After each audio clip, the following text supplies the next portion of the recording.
The mouth of the alley yawned, dark and hungry. A single flickering streetlight did little to pierce the gloom.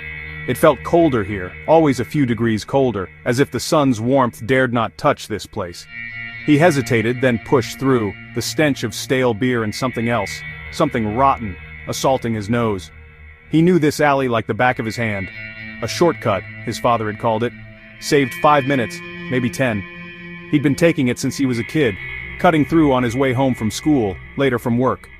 Never liked it, not really, but it was quicker, always quicker. His footsteps echoed on the damp pavement, the only sound besides the distant drone of traffic. He kept his head down, collar pulled up, hands shoved deep in his pockets.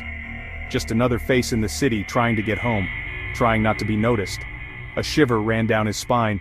It wasn't just the cold, a prickle of unease, like being watched. He quickened his pace, the echo of his own footsteps the only company in the oppressive silence. Then he heard it. Another set of footsteps. Behind him, heavy, deliberate, keeping pace. He risked a glance over his shoulder. Nothing. Just shadows, deep and impenetrable, hiding whatever lurked within.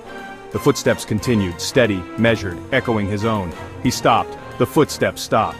His heart hammered against his ribs, a frantic drumbeat in the silence. He strained to listen, holding his breath, every nerve ending on high alert. The silence stretched, thick and heavy. He could hear the blood pounding in his ears, the rasp of his own breath, but the footsteps were gone. He fumbled in his pocket for his phone, a lifeline in the growing darkness. The screen remained stubbornly black. Dead. Of course. Typical. Panic clawed at his throat, threatening to choke him. He shook the phone as if willing it back to life. The battery icon flickered briefly, a mocking reminder of its uselessness. Then, impossibly, the screen flickered again.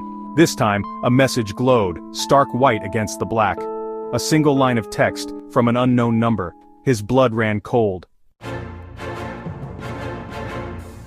Don't turn around.